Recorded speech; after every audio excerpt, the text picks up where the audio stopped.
องไปเบิ่งเด้ต้นจุหน่อยเด้ต้นอยู่ไหนเด้ก็ลองถามก่อนบ่มีอยู่นี่มันก็สิมีอยู่ไสกันสิเป้าชอบซื้ออยู่ไสเลยอยู่มีใช่บ่นี่ได้เราไปถามกันเลยก็นั่นเองบังเขาพูดแล้วไปมื้อนี้ตะเตรียมบุญของเขาประดับบุญของเขาสร้างมื้อนี้เดี๋ยวเราไปเบิ่งอยู่แถวนั้นเด้ไปเลาะตลาดกำแพงเมือง บุญอื่นเด้อยากเข้าให้พ่อให้แม่ผู้ที่ล่วงลับไปแล้วคือกันนะ อันนี้คือกัน ลองถามเบิ่งก็ได้ถามซื่อก็ได้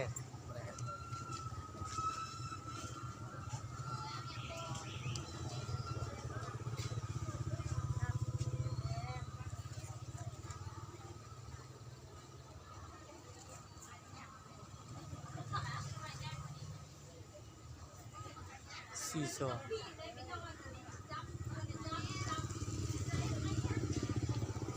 แพงแล้วก็ไปก็เริ่มคิดแล้วเด้นั่นนี่ ไปทานดูทำ เมื่อกี้คือบอกกัน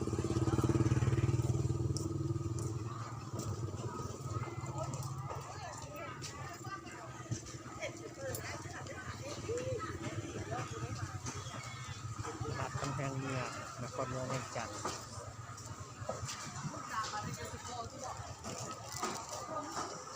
เอาหยาอย่ามาเปยปลา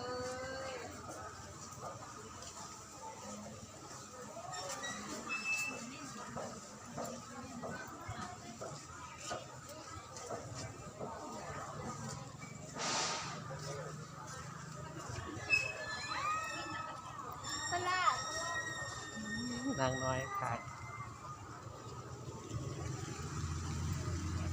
สักสิเป็นกินซุปเป็นปลาเข่าเลย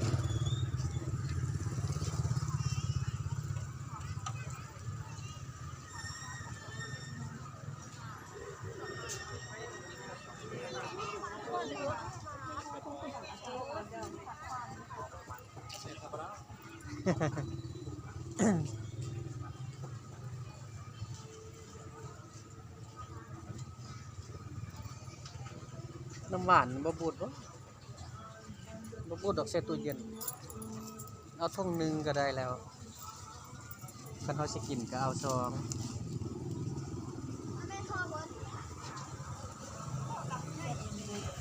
ฮะแล้วก็แช่ไว้ที่เย็นเอา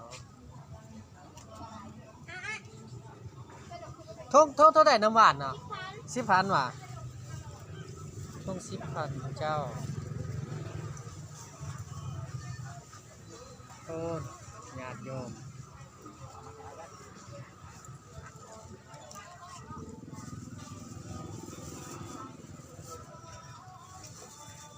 เอาซองเจ้าบอกกินมาซะ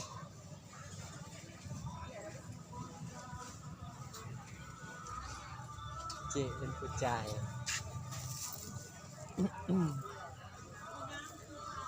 บ่พูดวะ ดูแล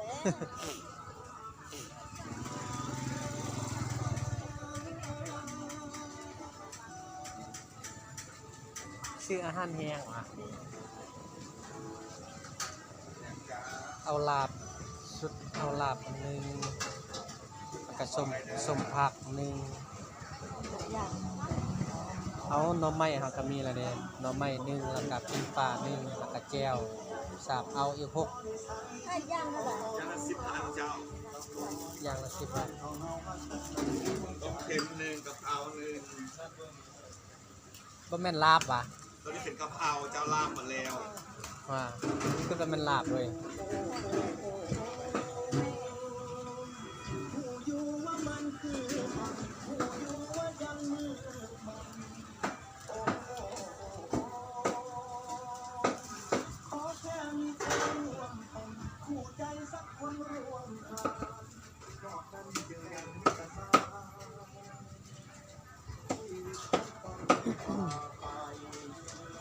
มันมีกะเพรา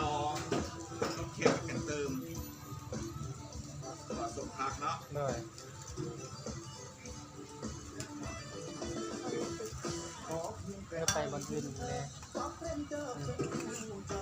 แต่ละอย่างยังบ่ได้บูดดีตัวนี้ก็ได้ ยังฮ้อนอยู่ตัวนั้นได้อยู่ เนาะมาอย่างลูกมีอย่างแน่แข่งเพชรหนึ่งเนาะโดย ลาบเอา เสือไอ้ขึ้นไปพาน้องเลยครับแข่งเพชรหนึ่งของเขา30ต้องจ่ายขอบคุณอ้ายเอาอย่างเอามากัน ไปสามคนก่อน3 4แล้ว5 6อีก2อย่างชมพักได้แล้วเนาะ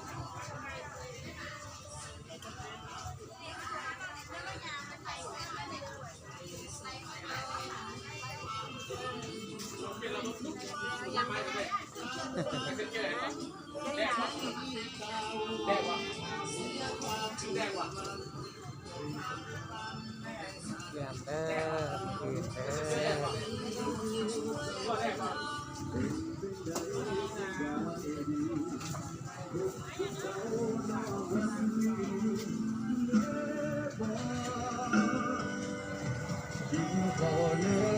อยากพูดมัน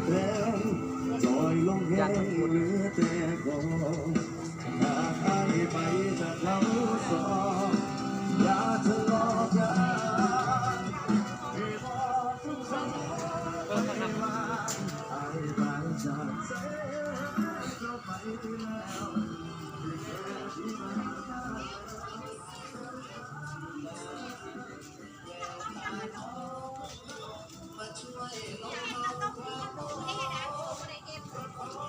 เบิ่งมุกอยู่นี่ก็ได้ป่ะ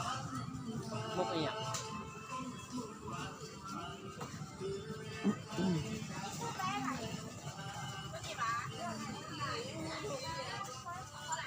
ชุดนี้ก็มีแต่อาหารแพง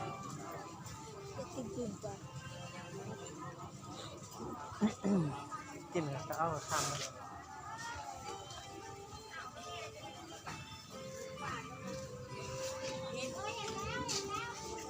ตอนเท่าไหร่ โดน10,000เป็นตอนเลยวะ ผสม เป็นตอนเลยผสม กินบ่ได้อีกบ่ได้ นี่ผสม22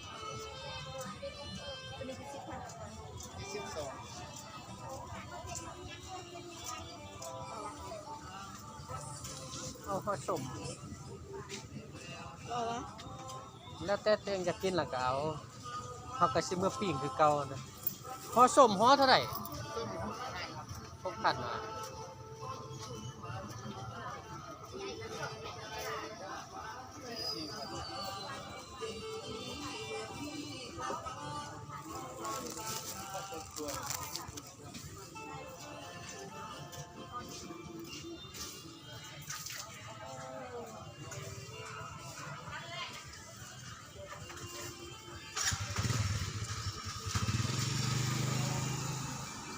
จะเอาเท่าไหร่กินเองสิใส่เนี่ยห่อสมเอาวะ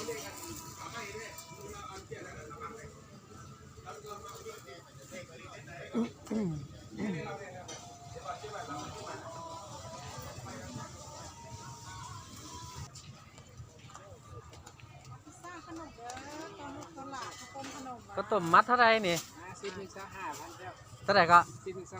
10,000 10ก่อน25ใส่หมูนี่นะคนได้ จุดนี้ได้ใส่เนี่ย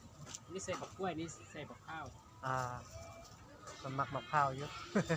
คนกันได้ เอาไหนสาวหมอตื่นได้เด้อตื่น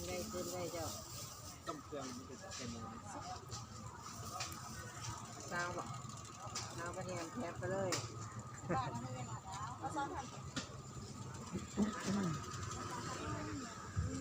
25คนไร สาวห้า 25กับ10 ขนมและพิซซ่าได้โดนัทเด้อทำแล้วเลยแล้วฝนตกนะ ไม่ขนมละ มาแม่ ทั้งหมดคนนี้เราอ่ะ ที่มื้อนี้ไข่ข้าวต้มก่อน ไม่ใครกระตุ้น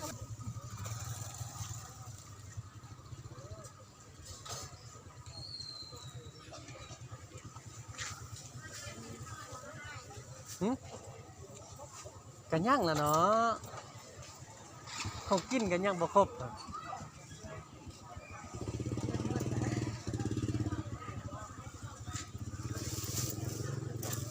เครื่องเขาใช้บ้านยังบ่ได้จักอย่างไปอันนี้เพียงแต่พักเข้าบ่ต้องกังวลหรอก